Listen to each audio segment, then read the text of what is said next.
لا إله إلا الله. God is great. Allahu Akbar. Allahu Akbar. God is great. Assalamu alaikum wa rahmatullahi wa barakatuh. I'd like to welcome you, dear viewers, to this, the first episode of our series, The Best in Islam, in which we will be looking at what Allah and His Messenger have declared to be the best in all aspects of life and human affairs. This is based on a compilation of hadiths and Quranic verses which I put together in a book called The Best in Islam. And we'll be following basically an alphabetical order of matter. In this episode, we will be looking at age. What did Allah and His Messenger have to say on age? We have a hadith which has been narrated by Abu Huraira, in which he quoted the Prophet ﷺ as saying, خِيَارُكُمْ أَطْوَلُكُمْ أَعْمَارًا وَأَحْسَنُكُمْ أَخْلَاقًا. The best of you are those who live the longest and are best in character. This hadith is collected by Ahmed and is declared authentic. Now, the implications of this hadith, we hear hadiths and oftentimes we might use them, quote them, without really understanding what is the actual meaning of what is being said. In this hadith, we have 2 points. The first point focuses on length of life. And the second point deals with good character. Now, if we look at the issue of the length of life, one would have to say that this is not our choice, that Allah would make some people's lives long and some people's lives short, and then declare them to be the best because they had a long life or a short life, would seem to be unfair, since this is something beyond our control. However, the point is that when we look at the length of life and the time that we had to live, when Allah speaks about that long life, it is a long life in good character. It's not just a long life, meaning simply because you had a long life, you lived to 110, you are the best? No, because there are many people who may live to 110 who are evil, very bad people. So the statement of the Prophet, may God's peace and blessings be upon him, is clarified. It is not left merely in terms of length of life, but it's length of life which is filled with good behavior. Why? Because the Prophet, may God's peace and blessings be upon him, himself summarized the essence of the message of Islam in terms of good behavior. He said, إِنَّمَا بُعِثْتُ لِأُتَمِّمَ مَكَارِمَ الْأَخْلَاقِ. I was only sent to perfect for you the highest of moral character traits. So he summarized Islam, all of Islam, in the topic, or based on the topic of morality, good character. So this gives us significance, real significance, to this statement of the Prophet ﷺ. It stresses for us how important character is. So if your length of life was only 20 years, but in the 5 years or 8 years in which you were classified as an adult, after puberty. You're classified as an adult in which your deeds are now recorded and you're held accountable for them. You only had 8 years from the time you were 12 to the time you were 20, and you died at the age of 20. That 8 years out of the 20. So for the person who lives to the age of 80, who has had 68 years of adult life, his proportion of good of that 68 years, maybe the last 20 years of it was actually good. So 20 out of 68 is not a very high percentage. Whereas that person who died at the age of 20, he had only 8 years, but all of the 8 years were good. Then who had the better life? The young person who died at the age of 20. So this is how in the end it is calculated. That long life, it is really the good part of that long life in relationship to the life as a whole. Because Allah is not going to reward you for living long simply because you lived long. Because He is the one who determines whether you live long or you live short. Your life is short. So Allah is most just. So we don't need to feel jealous of those who end up living longer or who die earlier.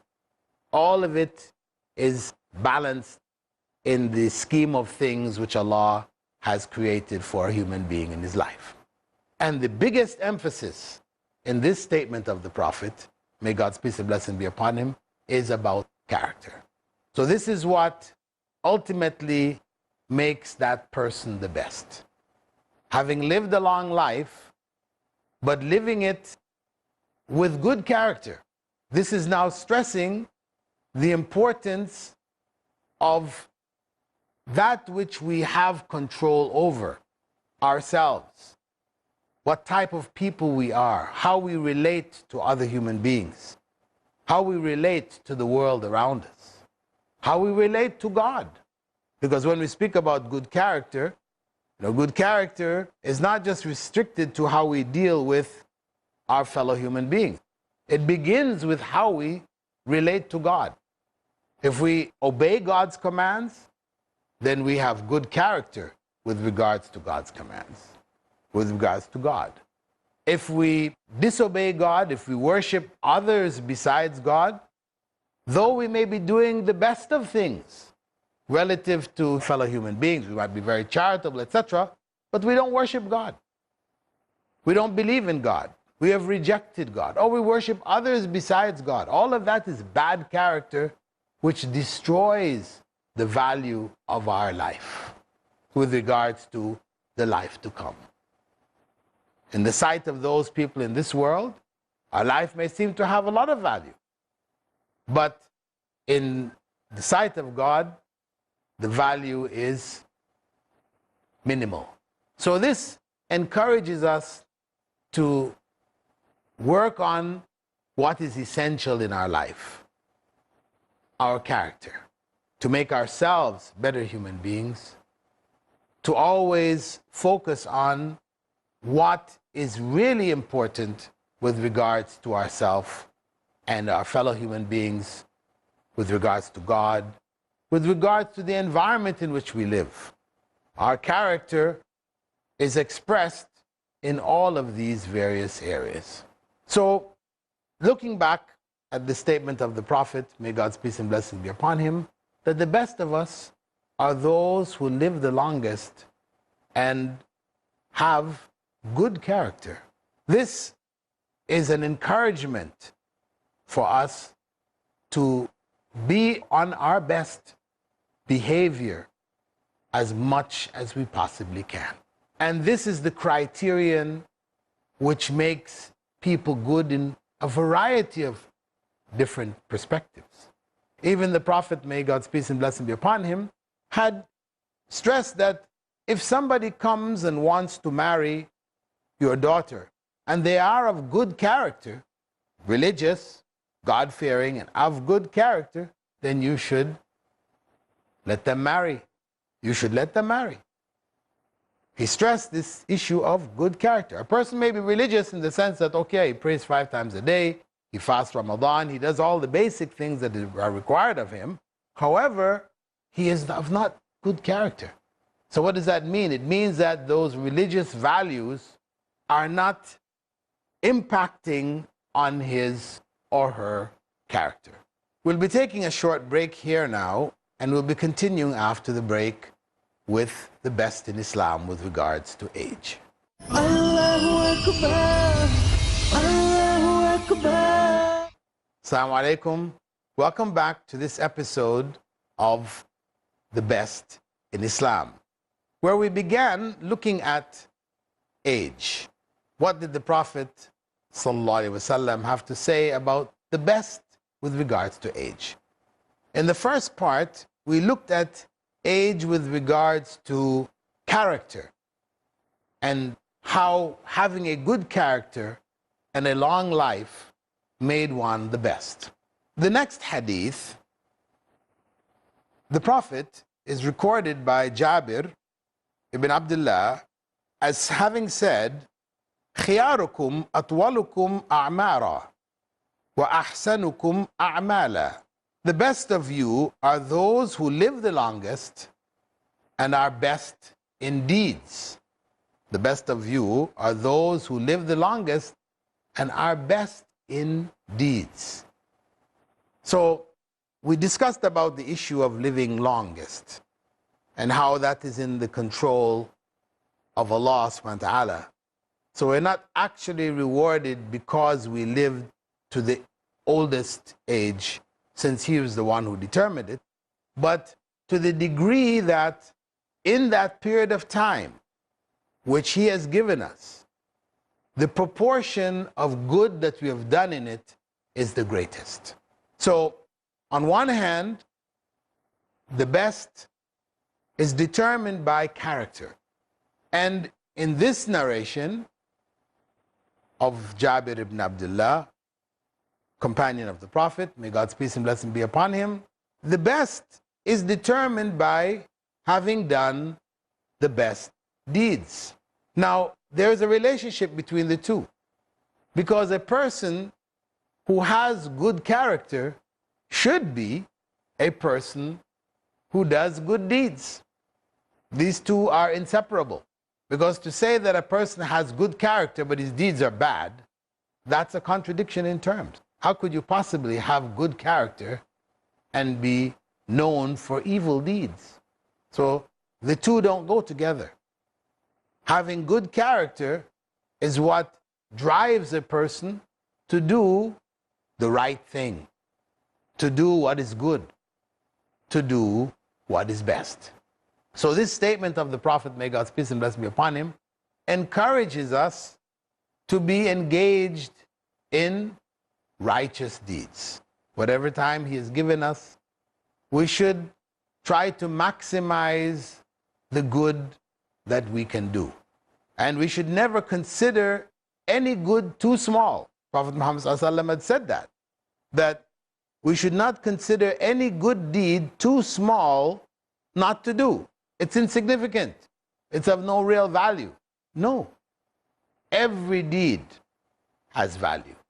And what you or I may consider to be a very small and virtually meaningless deed, Allah may consider it to be a very great deed.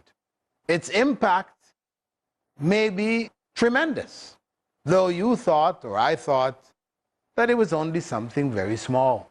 So we don't gauge deeds. This is a big good deed, let me do this one.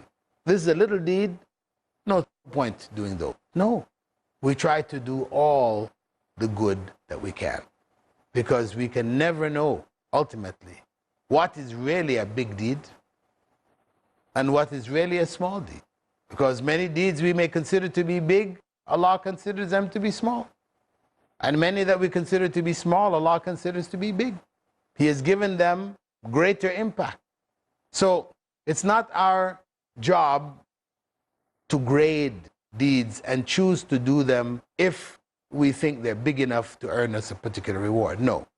Whenever a good deed is presented to us, we should be the first to do it. We should never bypass an opportunity to do good. Because ultimately, our judgment is based on our scale of good deeds. The number of deeds and the value of those deeds, the greater the chance for us to succeed in the life to come. Similarly, we should try our best, because when the Prophet ﷺ, may God's peace and blessings be upon him, said that the best of you are those who live the longest and do the most or the best good deeds, it means then that you've also avoided evil deeds, because that is the opposite. You would be the worst if your deeds were many and evil. So when we're encouraged to seek good, find the good deeds and do them, not consider any good deed too small to do, where the Prophet Muhammad ﷺ had even said that among the deeds of faith is removal of harm from the road that we walk in. A broken bottle, a stone that somebody may trip on, a banana peel that somebody may slip on. Just removing that from the way that people walk is a good deed. And it's a part of our faith. So we should never consider also any evil deed too small or too insignificant to worry about. This is part of the problem that many of us get caught up in. We may be doing evil things, but they're small things. We consider them to be small things. And so we figure, well, Allah is going to forgive us, no problem. We're doing a lot of big things, a lot of good things. So the little things, no big deal. But the reality is that those little things can add up. And the Prophet, may God's peace and blessings be upon him, warned us about this. He said that those scorned minor evil deeds, they are like twigs that people gather seeking to create a bonfire. They go around the valley gathering twigs here and there. They want to make a bonfire and cook some bread. They don't have enough, but when they go around the valley and they gather up the little bits and pieces of wood, twigs, put them together, now they have a huge bonfire. Those little insignificant deeds, which are evil, now created a huge bonfire. This was the warning that we should not consider or scorn minor or small evil deeds. We should try to avoid them as much as possible. And the Prophet, may God's peace and blessings be upon him, had put this together in another hadith narrated by Abu Bakr, in which the Prophet was quoted as saying, خَيْرُ النَّاسِ مَنْ طَالَ عُمُرُ وَحَسُنَ عَمَلُ وَشَرُّ النَّاسِ مَنْ طَالَ عُمُرُ وَسَاءَ عَمَلُ. The best of people is he whose life is long and his deeds are good. And the worst of people is he whose life is long and his deeds are evil. So, the worst of people, and that is the state that we seek to avoid, are those who live long lives, but their deeds are evil. The product of their faith is a corrupt fruit. It is rotten. So, the value of their life has been lost. So this hadith brings both sides for us to reflect on. Striving on one hand to do as much good as we can whenever the opportunity presents itself. We should also strive to avoid as much evil as we can, no matter how small that evil may appear to us. So, dear viewers, combining our initial hadith of Abu Huraira, in which the Prophet ﷺ said that the best of us are those whose lives are long and our character is good. Combining that with good deeds and avoiding evil deeds, we have a program for life, a program that we should strive to follow, to guide ourselves with. And it is based on the prophetic guidance which came in the explanations of the Prophet, may God's peace and blessings be upon him, as well as in the verses of the Quran. Having good character. This is the essence of Islam. And truly good character should produce good deeds and should cause one to minimize one's evil deeds. Of course, as human beings, we will all commit some evil deeds, some wrong, some sins. And that is why we have within the scope of Islam repentance, by which we may remove the consequence of our evil deeds, but our good character is what is going to keep us on the right path, keep us in doing as many good deeds as possible. And with that, we'd like to close this episode of The Best in Islam, understanding that the best lies in good character, good deeds, and avoiding as much evil as we possibly can. And in the next episode, we'll be looking at the best in Islam with regards to other aspects of human life and human endeavors. Assalamu alaikum wa rahmatullahi wa barakatuh. Season Consualatina, Season Consanjalo, Season Consualatina, Season Consanjalo.